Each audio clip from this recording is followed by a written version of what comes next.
Bienvenidos a Colegio de Empresarios. ¿Cómo están, muchachos? Esta es nuestra primera sesión de organización estructurada. ¿De qué se trata esto? Bueno, pues estamos en la carrera de Administración y Comercialización y pues el administrador tiene que saber perfectamente bien cómo organizar. Recuerden que la organización forma parte del proceso administrativo, es la segunda fase del proceso administrativo. Vamos a dar un repaso ahorita rápidamente para ubicarnos. Y bueno, pues a lo largo de estas sesiones vamos a aprender en qué consiste una organización y por qué el nombre de estructurada, porque organizaciones existen. A lo largo del curso veremos los diferentes tipos de organizaciones y veremos por qué le llamamos en este caso estructurada. Nuestro objetivo es que ustedes rediseñen una estructura organizacional, es decir, si están en una empresa, están en un área, están en un departamento, sepan ustedes perfectamente bien desde el punto de vista administrativo, cuál debiera de ser la estructura de esa área en la que ustedes se encuentran y poderla modificar de tal suerte que no altere el funcionamiento del resto de la empresa. También, como administradores, si tienen un puesto gerencial, de supervisión o incluso de dirección, es importante que ustedes sepan si está estructurada adecuadamente o es necesario hacer algunos cambios. Entonces, este es el sentido de que vamos a ver nuestro curso, nuestra primera sesión del día de hoy. Esperemos que sean muy gratas para ustedes y muy amenas. Y específicamente el día de hoy, aparte de ver el temario, de analizarlo punto por punto para que sepan de qué se va a tratar, ¿verdad? Van a conocer los conceptos básicos correspondientes a la organización y división del trabajo, que es uno de los principios fundamentales de la organización. El curso, ya lo saben, está dividido en varias presentaciones. Cada presentación tiene una actividad de aprendizaje que ustedes tienen que desarrollar para reafirmar el conocimiento.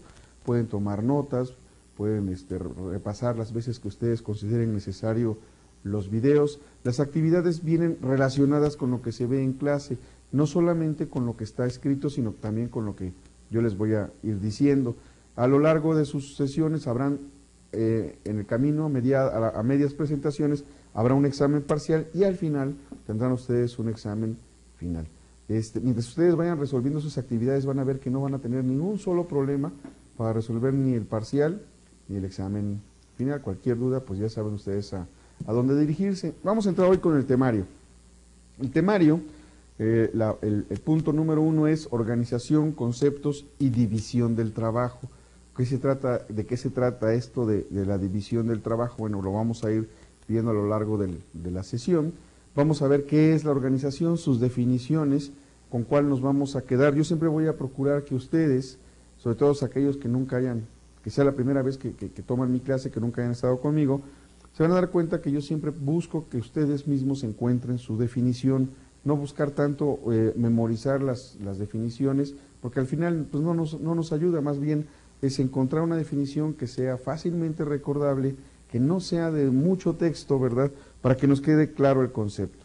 Luego, ¿cómo se clasifican las organizaciones? ¿Qué tipos de organizaciones hay? ¿Qué es una organización formal y qué es una organización informal? Porque las dos existen. Vamos a ver los conceptos de trabajo y en qué consiste la división de trabajo, qué es autoridad, qué es obligación, qué es responsabilidad, qué es una función, qué es una actividad y finalmente qué es centralización y descentralización. En cuanto a la metodología, que ese es el tema que vamos a desarrollar más, el primer tema es más bien de conceptos, de introducción, el segundo tema ya es del trabajo total, ya imbuido en lo que un administrador tiene que hacer, porque vamos a analizar y diseñar estructuras organizacionales, partiendo de estructuras básicas hasta que la vayamos haciendo un poquito más elaboradas o más complejas. No es lo mismo una empresa pequeña, donde está constituida por no más de 10 personas, que una empresa donde hay 100 o donde hay 1000 trabajadores. Las estructuras se van complicando. Si la base de esa estructura está bien desarrollada, va a ser mucho más fácil desarrollar una estructura mucho mayor. Entonces vamos a hacer una planeación del estudio de la estructura, vamos a ver cómo se recopila la información, qué análisis debemos de hacer, emitir un diagnóstico y luego la implementación o no, ¿verdad?, del diseño de la estructura, porque a veces no es necesario hacer nada, no es necesario tocar absolutamente nada, sino simplemente y sencillamente trabajar como está la empresa y hacer pequeños ajustes. Finalmente, una evaluación para ver si la estructura, si fue modificada, va cumpliendo los objetivos que se fijan en la planeación. En la tercera parte, los manuales administrativos. Esto es una parte que muchas empresas han olvidado el día de hoy, solamente las grandes empresas lo mantienen, que son los manuales administrativos. Antiguamente, pues era un libro, una carpeta gruesa, o dos, o tres, o varias carpetas, que nos decían por área cuáles eran los trabajos que teníamos que desarrollar, cuál era nuestra función, nuestra responsabilidad, a quién reportábamos, quién nos reportaba, etcétera. También vienen los formatos que se tienen que llenar, pues, para pedir gastos, para pedir, perdón, viáticos en caso de viajes, solicitar boletos de avión, en fin, todo este tipo de papelería que se utiliza en el trabajo para que fuera común a todos. Entonces, si uno tenía necesidad de un formato, viene una sección de formatos en estos manuales en donde ya nosotros los vamos llenando, ¿verdad? Pero ya sabemos qué hacer, a dónde dirigirnos, cómo se llena, a quién se debe de entregar. Para eso es un manual. Un manual acompaña la inducción de un nuevo miembro para que sepa cómo funciona la empresa lo más pronto posible. Vamos a ver qué es el concepto de un manual, cómo se clasifican los manuales administrativos, cómo se elaboran, los apartados del manual de la organización, o sea, las secciones que van a tener, y la elaboración propiamente de un manual de organización. Vamos a ver esto pues, en la teoría. Lo ideal sería que ustedes prácticamente hicieran su propio manual, pero lo iremos viendo sobre la marcha, y primeramente pues veremos si en su empresa, donde están ustedes trabajando, tienen manuales. Si no los tienen, pues es una buena oportunidad para empezarlos a generar, y si los tienen, también una forma para revisarlos. El manual administrativo tiene la ventaja de que nos enseña cómo modificarlo, entre otras muchas cosas.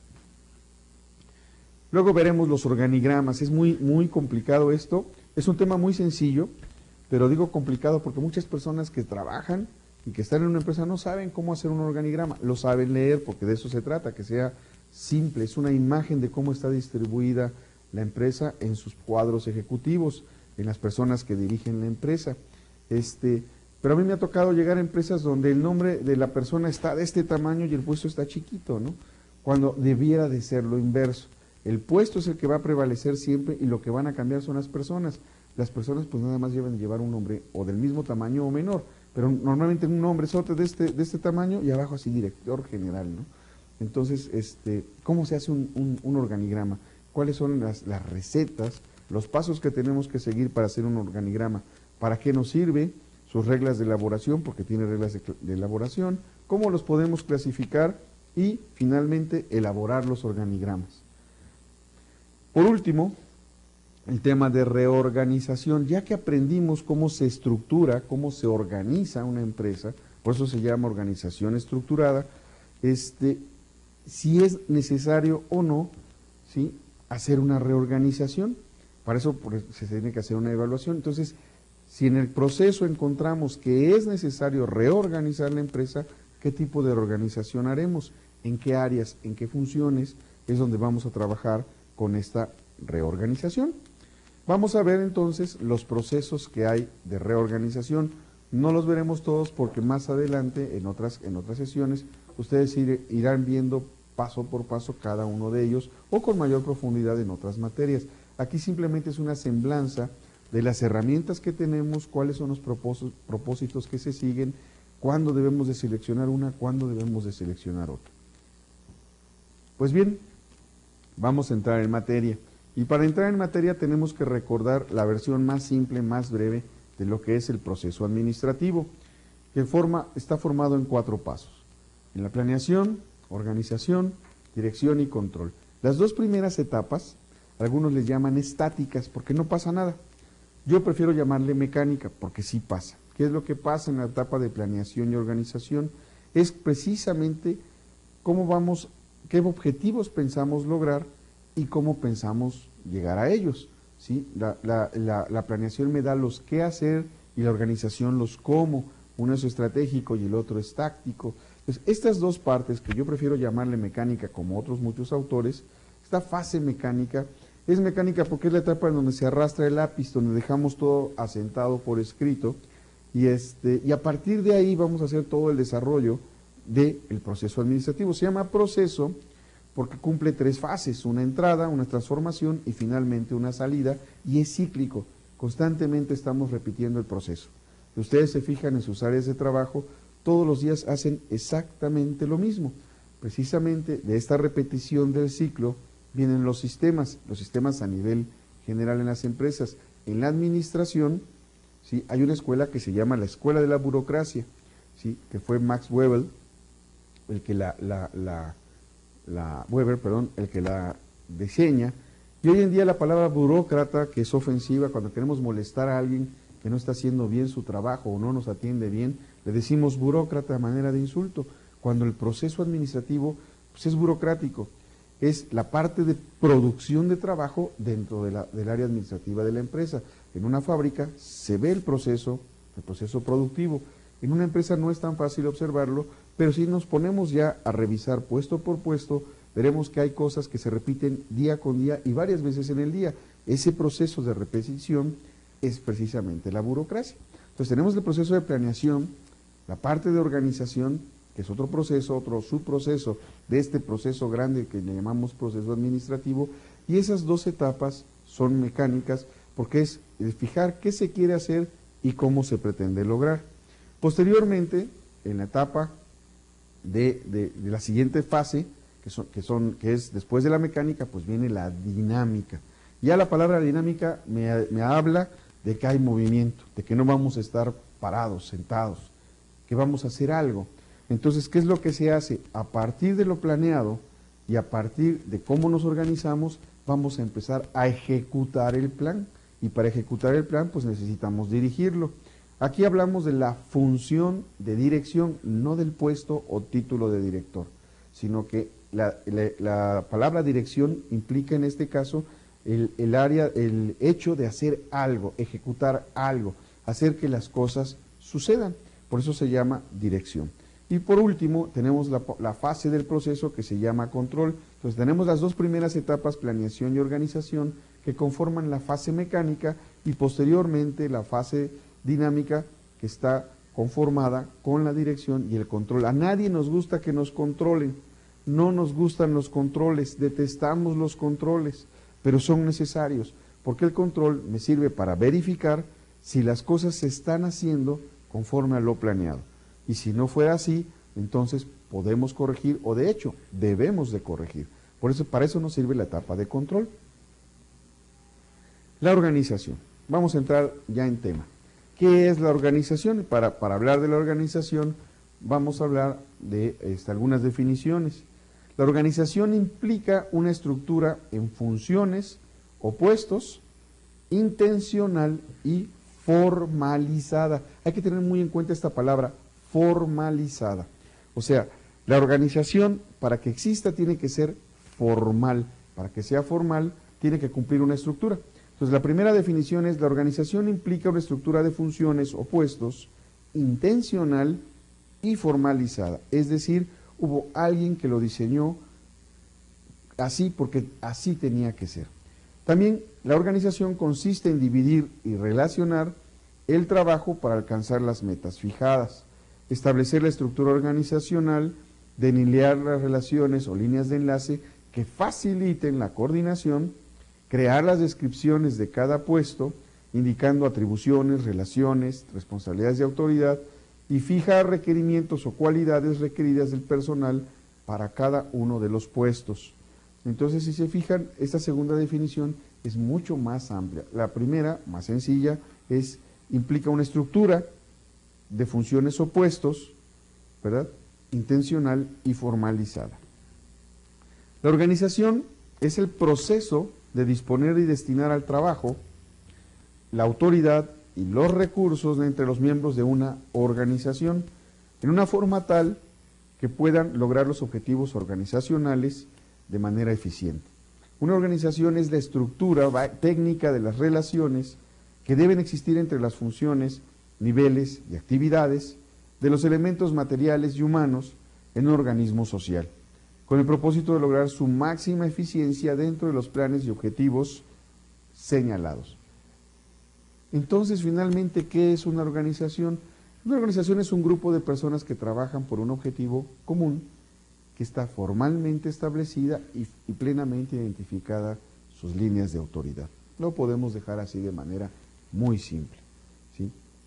Consiste en identificar las actividades que se requieren, agruparlas en áreas y puestos de trabajo, asignaturas, jerarquizar tanto los puestos como las funciones, ¿verdad? ¿Para qué? Pues para que tengamos un propósito común. Requiere de una planeación previa y su importancia radica en el papel que como promotora de la efectividad administrativa tiene que lograr. La organización, entonces, define y orienta el trabajo en el interior de la empresa. Si no hubiera una organización, pues cada quien haría lo que quisiera y de nada nos serviría. Entonces todos trabajan para un fin común. El proceso administrativo se llama proceso porque es repetitivo.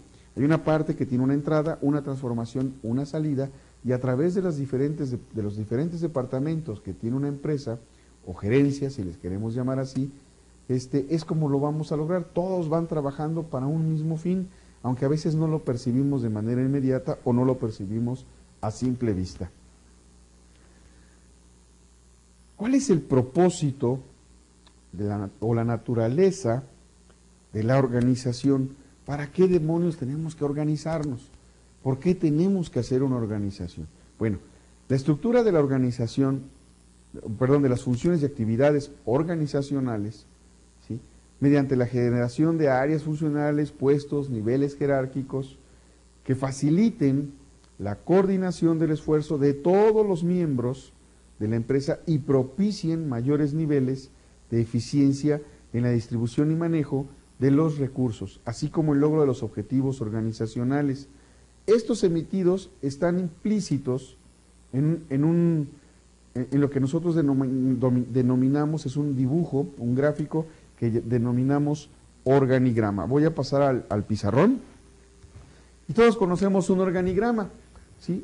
Vamos a tener una sección, ya lo vieron en el temario, donde nos vamos a dedicar exclusivamente a los organigramas, pero de momento, permítanme hacer una pequeña introducción.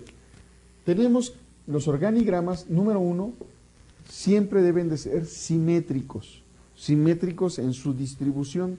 Entonces, aquí tengo el puesto, voy a abreviar, en los organigramas no se permite abreviar, ¿sí? Aquí tengo al gerente general, y este gerente general tiene por lo menos 4 áreas funcionales, ¿sí? Aquí es donde me refiero que tiene que ser simétrico, ¿sí? Y estas 4 áreas funcionales son las que normalmente van a regir la vida o el curso de la empresa. Estas 4 áreas funcionales son regularmente finanzas,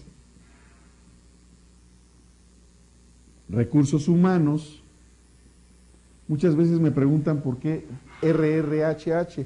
Antiguamente, cuando las palabras eran plural, recursos humanos, y se abreviaban, se ponían dobles. Así, por ejemplo, ferrocarril, FFCC. Recursos humanos. Tenemos la etapa de producción, ¿verdad? Y tenemos la etapa de ventas. Vamos a hacer una pequeña introducción aquí. Cuando nosotros ponemos una empresa, lo primero que tenemos es un producto que vamos a vender. Siempre cuando pensamos en hacer una empresa, algo es lo que le vamos a ofrecer al público, que puede ser un bien, ¿verdad? Puede ser un producto o puede ser un servicio. Luego me preguntan, bueno, ¿y cuál es la diferencia entre bienes, productos y servicios? El producto es algo tangible que se usa constantemente. Un bien puede ser algo que no usamos tan frecuentemente. Podría ser, por ejemplo, un terreno, un edificio, una casa, ¿verdad? Entonces es una manera sutil de diferenciar, y el producto es algo que estamos utilizando constantemente. Un software puede ser un bien, algo que ya no es tan tangible, por ejemplo.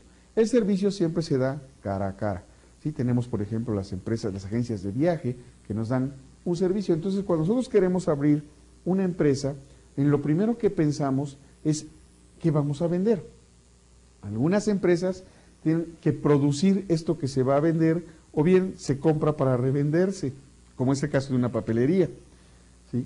Pero si tenemos nosotros que producir lo que vamos a vender, por ejemplo, vamos a decir que voy a abrir una taquería, pues necesito un taquero que va a hacer las veces de producción. En algunas empresas no tengo producción, sino operación. Por ejemplo, un antro, como dicen los jóvenes el día de hoy, pues no fabrican borrachos. Lo que fabrican, ¿sí?, es una serie de eventos, una cantidad de música, una ambientación.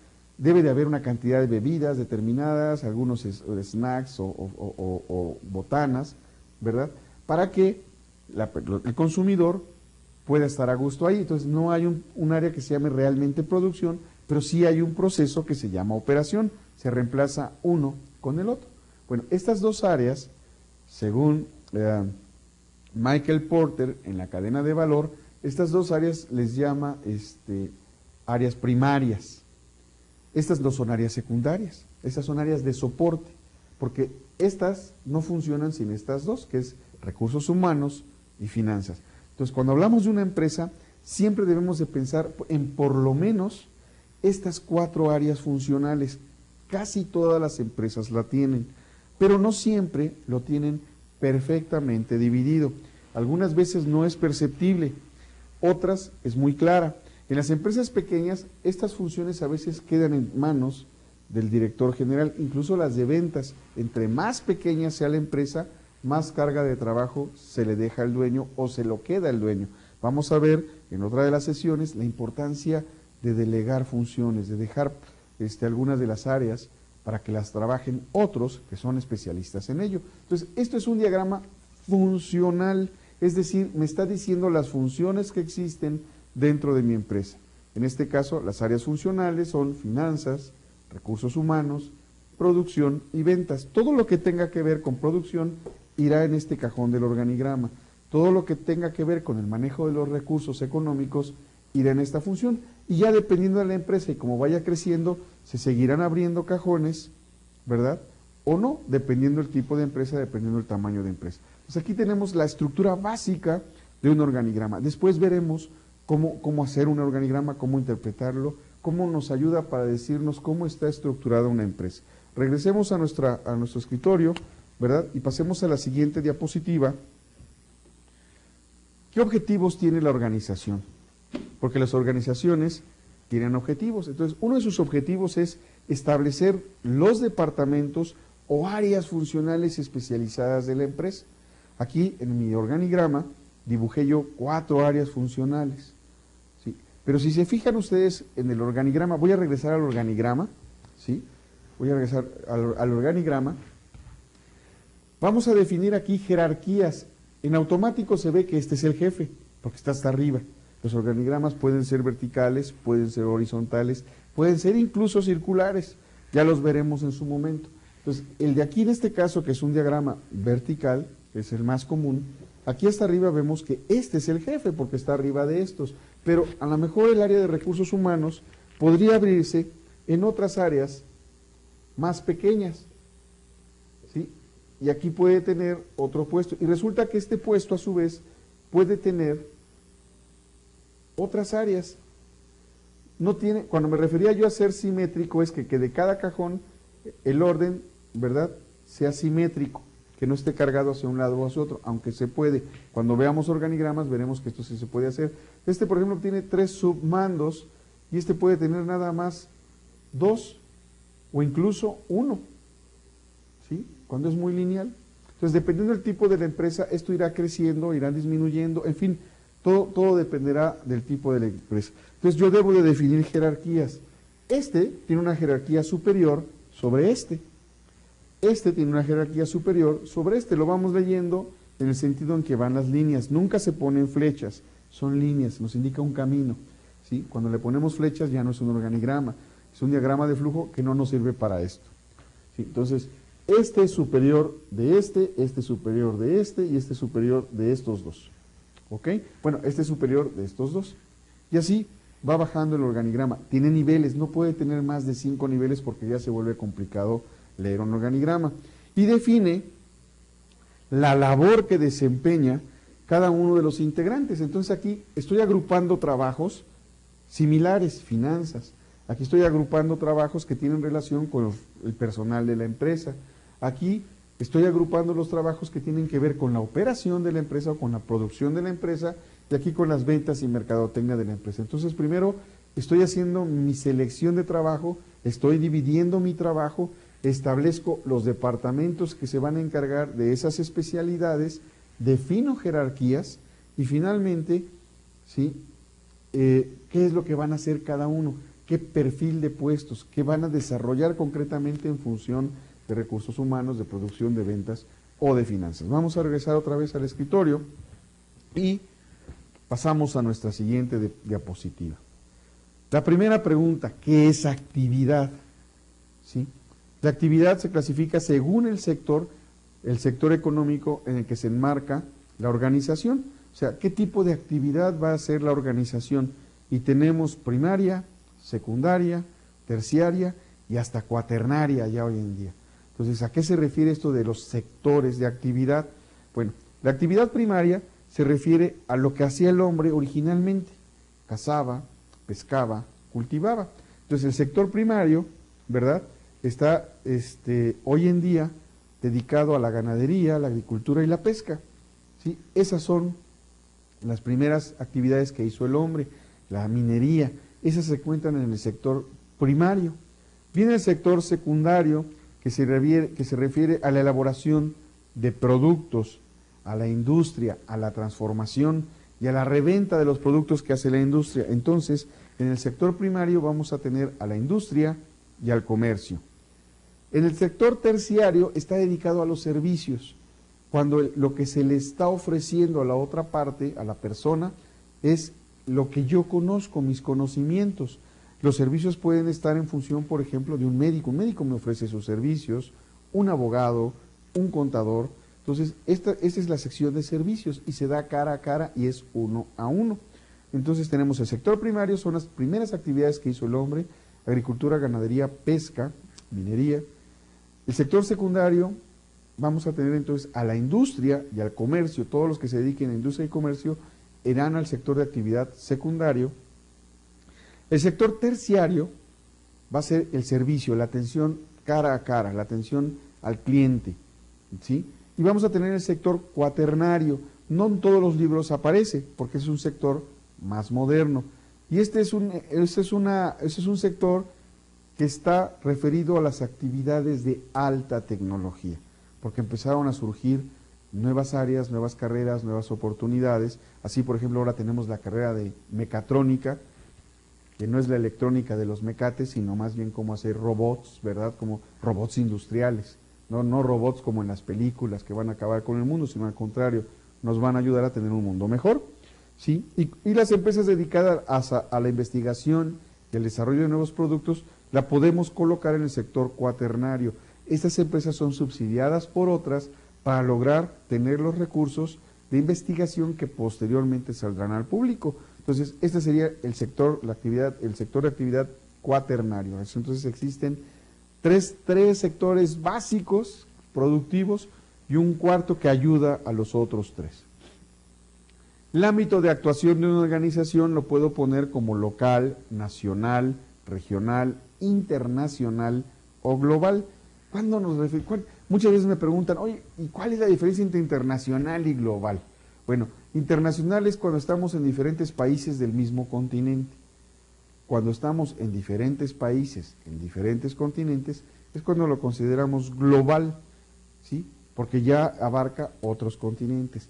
Es muy sutil, porque yo puedo tener, por ejemplo, 5 representaciones, y una la tengo en España, otra la tengo en Corea, otra la tengo en Japón, otra la tengo en Estados Unidos, y una más por ahí en otro continente. Entonces, pues yo podría decir que soy global con 5 representaciones a lo largo del mundo, pero habrá una empresa, ¿verdad?, que está en 20 países, en el mismo continente, y se le llama internacional, y a lo mejor la internacional es más grande que la global. Es más bien por cobertura geográfica, no tanto por el tamaño de la empresa. Por finalidad de la empresa, pues tenemos 2 tipos de empresas. De hecho, en términos generales, la empresa debe de generar riqueza, es una de las finalidades principales de tener una empresa. Yo no pongo un negocio pues para perder dinero, ¿verdad? O para estarlo desperdiciando. Pongo un negocio para tener más dinero.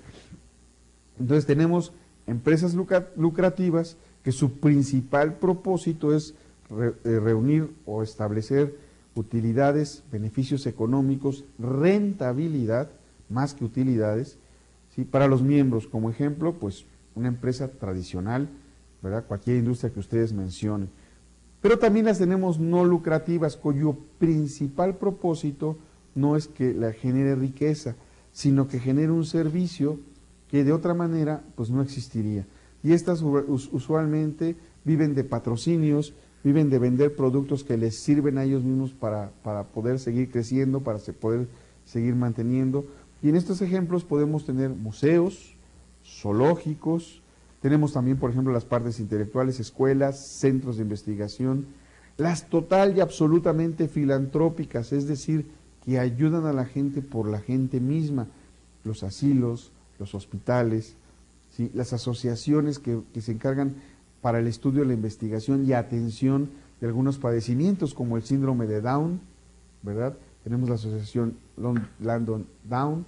Tenemos, por ejemplo, la de los niños quemados, que se llama Michu y Mao, ¿verdad? Que recibe recursos pues de benefactores, ¿sí? No venden nada, al contrario, dan atención a los niños quemados, sobre todo a los que no tienen los recursos económicos, pues para hacerles una mejor calidad de vida después de haber sufrido pues un accidente pues total y absolutamente lamentable.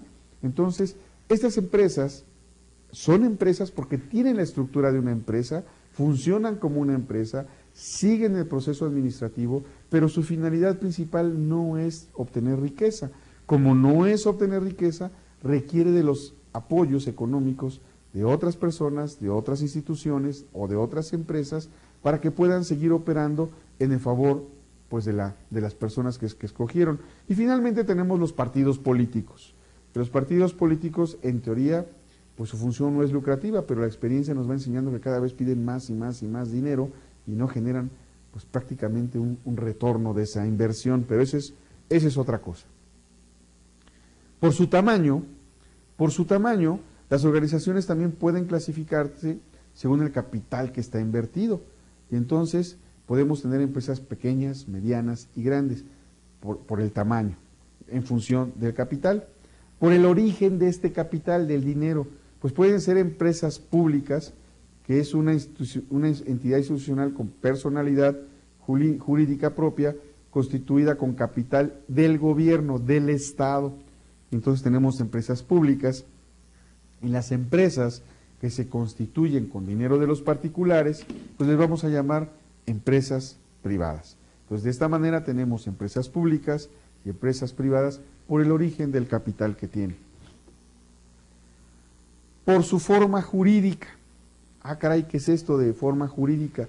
Es cómo se dieron de alta las empresas, porque hay que darnos de alta ante Hacienda, porque inmediatamente que generamos una empresa, tenemos la obligación, tengamos pérdidas o tengamos ganancias, de pagar impuestos.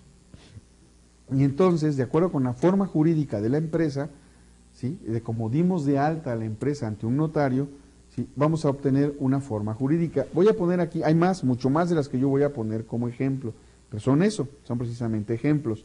Las más comunes son las que estoy poniendo. La sociedad anónima es una sociedad donde se reúnen dos o más personas, en donde no están sus nombres, invierten un dinero, un capital inicial, con ese dinero van generando recursos que autoalimentan a la empresa, les genera más utilidad, más rendimiento y se recicla. Como no hay nombre, no tiene un nombre la empresa, un nombre de una persona, se le llama sociedad anónima, sociedad sin nombre. Son las que más impuestos pueden pagar, son las que más también excepciones tienen, porque originalmente o casualmente las sociedades anónimas son las que generan la mayor cantidad de empleo, ¿sí? Entonces tenemos las sociedades anónimas. De ahí tenemos las sociedades de responsabilidad limitada, SRL. Esto puede ser anónimo o no. ¿Por qué de responsabilidad limitada? Porque resulta que las acciones o los activos que están en esta empresa son únicamente los que pueden ser utilizados para pagar deudas. No se puede ir contra los recursos de los dueños, por eso se llama de responsabilidad limitada. No llegan a ser tan grandes como una sociedad anónima. De hecho, los recursos que se requieren para abrir una sociedad de responsabilidad limitada son mucho menores que los que se requieren para una sociedad anónima. Obviamente, en función de que es una responsabilidad limitada, también los impuestos van en función de eso, son menores en cuanto a la exención, pueden exentar menos.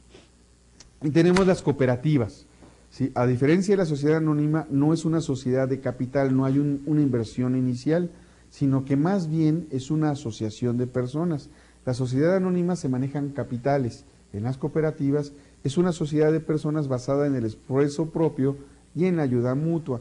Tenemos cooperativas pesqueras, tenemos cooperativas de transporte, tenemos cooperativas que maquilan o que cortan madera, etcétera, o procesan la madera. Entonces, los socios se integran por cuotas sociales y los ingresos que perciben son en función de las operaciones que efectúan. Si se trata de cooperativas de comercialización o de consumo, estas cooperativas de trabajo, los socios obtienen sus ingresos en función del trabajo realizado. O sea, no hay, en teoría, un salario fijo, es en función de lo que logren todos, en función de eso y del puesto que se tenga, es como se va a repartir el bien, el ingreso. Por tamaño de la empresa, nuevamente, puede ser grande, cuando está conformada por más de 400 personas, medianas, si están conformadas de 50 a 400, y pequeñas porque tienen menos de 50 trabajadores. Pero también las puedo definir, como dije anteriormente en otra diapositiva, por el tamaño del capital. O sea, puede ser una empresa de menos de 50 personas, pero con un capital muy grande. Las empresas de tecnología, las de programas y todo eso, a veces tienen muy poco personal y generan grandes recursos económicos. Entonces puede ser pequeña, mediano o grande, en función de la cantidad de empleados que tiene o en función del dinero que genera. Además, también podemos diferenciarlas de acuerdo a otros aspectos tales como el volumen de su producción, eso también lo puede tener pequeña, mediano o grande, los montos de las ventas, puede ser una pequeña empresa que genera unos ingresos, como se los decía anteriormente, mucho mayores que una grande. Hay empresas de capital, de amplitud de mercado, de superficie de plantas, también eso puede determinar si es pequeña, mediana o grande, por los beneficios brutos que obtienen, el cash flow, el flujo de efectivo, el circulante de dinero, los puntos de venta, tiene muchos puntos de venta o tiene pocos, etcétera. También por ese tamaño lo puedo yo ligar, pero en general tamaño puede ser por personas o por capital, y olvídense de todo lo demás. Por origen del capital puede ser de origen nacional o puede ser origen extranjero que está haciendo una inversión legalmente establecida en el país. Por el ámbito geográfico, global, nacional, regional o local. Se fijaron que aquí eliminé internacional, punto. Es más, puedo quitar global y poner nada más internacional. Por la naturaleza del capital, es una inversión de carácter privado, o es una inversión de carácter público, o es mixta, porque también las hay. Hay empresas que parte pone el gobierno y parte lo pone la iniciativa privada. ¿Sí? La mayor cantidad de las empresas que existen en el mundo son de inversión de carácter privado. Cada quien decide poner un negocio, ¿verdad? Y establecen su propia empresa. Dentro de este grupo, también podemos clasificar organizaciones dependiendo del origen de su capital. ¿Sí? Ya habíamos dicho que puede ser una inversión o puede ser un capital. ¿Cuál es la diferencia entre una inversión? Una inversión es un dinero que se da, que se piensa recobrar en un determinado plazo. Un capital es un dinero que se da para que genere más capital y posteriormente yo reciba beneficios de ese capital que ingresé. Puedo retirarlo en el largo plazo, en el mediano plazo o simplemente no retirarlo. La inversión, cuando yo invierto, es porque estoy esperando recuperar mi inversión con una utilidad. Cuando yo pongo un capital, no solamente no estoy pensando en recuperar mi capital de inmediato, sino hacerlo crecer, no lo pienso retirar. Cuando yo invierto, pienso retirarlo en algún momento. Cuando yo pongo capital, no lo pienso retirar, sino hacerlo cada vez más grande y que lo que me está generando sea muchas veces mayor que el capital con el que yo inicié. Entonces puede ser de capital nacional, puede ser de capital extranjero o también puede ser de coparticipación. También hay otro aspecto de las empresas que en función de las bolsas de valores, Una empresa es pública, eso no lo tengo aquí en su diapositiva, ¿sí? Cuando pertenece a la bolsa de valores, de su país. Entonces, cuando está una empresa en la bolsa de valores, ¿sí?, se le considera pública. Cuando una empresa no cotiza en la bolsa de valores, se le considera privada. Fíjese que aquí vamos a hacer una diferencia que es una palabra muy sutil. Cuando decimos es del sector público o es del sector privado, nos estamos refiriendo a quién paga. Si paga el gobierno o paga un particular, ¿sí? Si paga el gobierno es del sector, observen la palabra, público. Si paga un particular es del sector privado. Pero si le quitamos la palabra sector, cuando leamos un libro o cuando veamos unas noticias y digan, la empresa pública Bimbo, caray, pues que no es privada, porque no es del gobierno. En ese momento no se está refiriendo al sector, se está refiriendo a que cotiza en bolsa. Las empresas que cotizan en bolsas se llaman públicas. ¿Por qué razón se llaman públicas? Porque toda su información financiera, sus balances, sus estados de resultados, están a la vista del público. Uno puede perfectamente ver cómo son los ingresos, cómo son sus gastos, cómo pagan impuestos, cuántos impuestos pagan. Tenemos acceso total y absoluto a la información financiera de las empresas públicas. ¿Cuándo es una empresa pública? Sin la palabra sector, cuando cotizan en bolsa. Entonces, ¿por qué son públicas? Porque si yo soy un inversionista que cotizo en bolsa, yo necesito saber cómo están las finanzas de una compañía antes de decidir si compro o no acciones de esa compañía. Entonces, por ahí hay rumores de que determinadas compañías no pagan impuestos y les regresan todos los impuestos y los 16 potentados que manejan este país. Bueno, como sueño es muy bonito, pero la información financiera de estas empresas están total y absolutamente a la vista y podemos ver ahí si paga o no paga impuestos, y si los paga y le regresan, podemos ver cuánto les regresaron. Hay que tener un poquito de conocimiento contable, y ustedes como administradores lo van a tener, y van a poder observar en la parte de pasivos, en la parte de activos, el dinero que entra y sale en un estado de resultados. Entonces ahí nos damos cuenta pues, cuánto pagan de impuestos estas empresas, y a veces pues nos manejan un poquito los números, pues, porque saben perfectamente bien.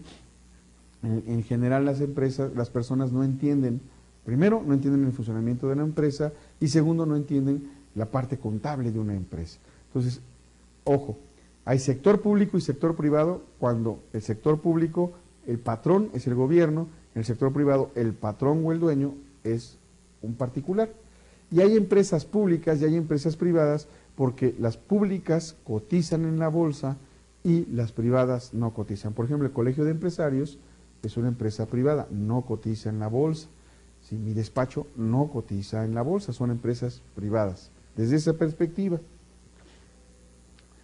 por su magnitud, que también tiene que ver con el tamaño, ¿sí? Se consideran 4 tipos: micro, pequeña y mediana, que le llamamos pyme. Algunos incluso les dicen mi pyme por micro. La M la mi de micro, pequeña y mediana. Estas empresas que son pequeñas, micros, pequeñas y medianas, tienen menos recursos que las grandes empresas. De ahí que reciben subsidios, reciben apoyos para hacerlas crecer, para que generen más empleos. En todo el mundo, más o menos el 90% de las empresas que existen en todo el mundo son micro y pequeñas, o pymes, si podemos decirlo así. Es aproximadamente el 90% de todas las empresas que existen en el mundo son pequeñas. Grandes, muy grandes, son pocas. Estas empresas grandes pues generan un ingreso para cada país en donde se encuentran pues bastante considerable. En algunos lugares llega a ser hasta del 60%, siendo estas muy pequeñas. Pero muy pequeñas en cantidad, no pequeñas en tamaño. Entonces la micro se caracteriza porque el dueño está generalmente dedicado a la producción, ¿se acuerdan lo que yo había dicho en los organigramas? Y dedica muy poco tiempo a la administración. Las pequeñas cuentan con algún tipo de división del trabajo, en las que el gerente, ¿verdad?, o el empresario generalmente no participan directamente en el proceso de producción. Las medianas presentan algún tipo de organización, formal, están un poquito mejor organizadas que las pequeñas y las micros, ¿sí? Y las actividades y su especialización en administración. A partir de las empresas medianas se puede hacer algo. Ustedes van a tener la fortuna, o ya la tienen, de estar trabajando en empresas normalmente medianas. Si son pequeñas, ¿verdad?, o son micros, también tienen la ventaja de poderlos estructurar como administradores, encontrar la forma de hacerla más eficiente la empresa. Y finalmente, pues tenemos a las grandes empresas que se caracterizan por tener una organización formal y una especialización por norma. Entonces, la idea es que cuando una empresa nace, cuando tiene pocos recursos, es que vaya evolucionando hasta un tamaño, ¿verdad?, que sea posible de controlar, porque también si se nos vuelve muy grande podemos perder el control de la empresa. No necesariamente una empresa micro tiene que llegar a ser una empresa grande, pero puede pasar a una pequeña o mediana. Una empresa pequeña puede pasar a mediana, y una empresa mediana no necesariamente necesita pasar a una empresa grande, pero sí lo que hay que hacer es que las micro se desarrollen y las pequeñas se desarrollen. Es ahí donde está el principal trabajo de administrador, donde está el principal trabajo de ustedes, en el cual van a desarrollar pues la organización estructurada de una empresa. Por hoy terminamos esta sesión, espero contar con su presencia muy pronto, resuelvan sus actividades de aprendizaje y por favor sean felices, nos estamos viendo para la próxima.